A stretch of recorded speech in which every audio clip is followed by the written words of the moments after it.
Unless you have understanding, it will be always difficult to forgive. You have to have understanding of where you are at, of your own situation, your own life. But also, secondly, you need to have understanding about the other person. So my mother was 16 years old when she fell pregnant. And when she went back to my father, telling him that she was expecting his child, my father ran away. And so I've never met my father up to this day. So I grew up looking around me with all the other kids and how they were playing with their parents and their father, but I never had the opportunity. Something also that influenced me significantly, if I look back, that at the age of about 7, my mother died. And I think if I look back in my own life, that's when I think my whole life changed, because I couldn't understand this loving God, this one that we have prayed every evening, that wants to do the best for you. All of a sudden, if he knew my mother was my only security, why would he come and take her away?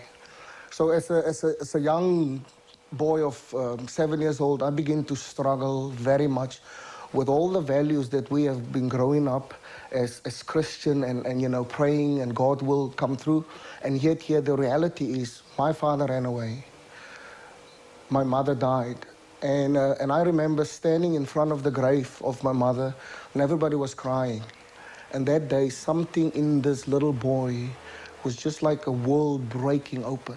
And I remember walking away, even saying very loud to myself, I hate you, God. Affected by these tragic events, at a tender age, Wilson had to move in with his grandfather, who lived and worked on a farm. And this particular one morning, I was on my way to school when the farmer that we lived on stopped at our house. And it's like yesterday, just not asking, telling us that as from today, I had to go and work on the farm. And so my whole world as a young boy, all these dreams that I had of wanting to become a traffic officer or a lawyer, all of a sudden was crushing. And I had to go and work on the farm for R1 a month. I started to hate white people. I had one great passion in my life. I always hoped that if I can get a gun and enough ammunition, I wanted just to kill everybody.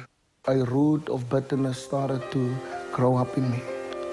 And all of a sudden, the things that I've been thinking inside of me, the questions that I've been asking was almost like coming together. Why did my father run away? And why did, if God is really loving, why did he took my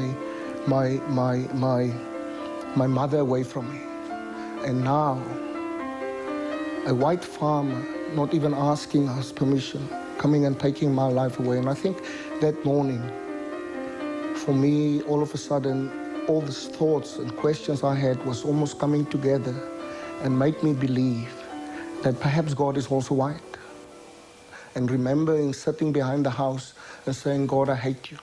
By now, I was about 10 years old, and the bitterness and the unforgiveness has grown to a point that I had all these thoughts through me. And I think part of me was I wanted not even my own relatives to know where I was going. I wanted to run away from the farm and away from everybody that knows me and somehow go and start a new life, and perhaps. But this freedom that I was looking, I had to pay a very high price, because as I was running away from home soon, I found myself in a place called Jeffreys Bay, and I began involved with all sorts of wrong people, started to smoke and begin to use drugs, and I end off at the age of 18 years addicted to drugs, living on the streets, full of bitterness. I hated my own people. Aimlessly roaming from one town to another, Wilson eventually embraces the Christian faith. Eager to grow in his newfound faith, he attends a special course. So then I went to Cape Town, and this is where my whole life changed.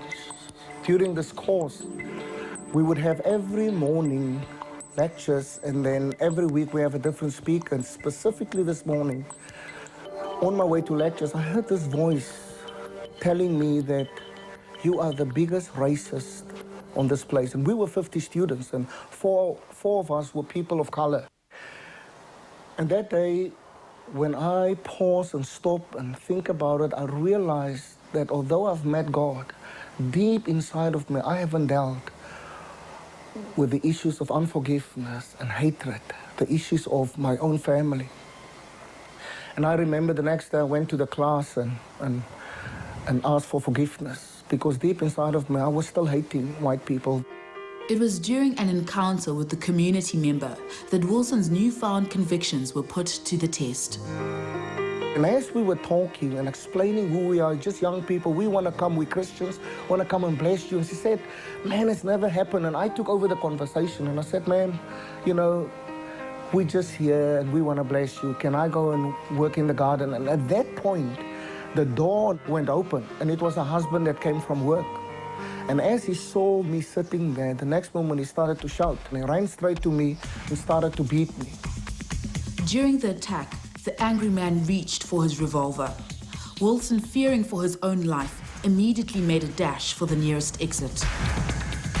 I've never been so excited and so happy to see light, and I knew that's where I wanted to be. Now, my heart was beating. I can't explain to you the emotions that I was feeling, knowing that this guy, the man is after me, he's having a revolver in his hand. And I ran through his kitchen, into his garden, and I jump up and I jump over his fence, and I went, because of the shock and the pain, I went and lie in the middle of the road. And I remember thinking that if I die or if he shoot me in the road, at least this belongs to government and it's not in his house.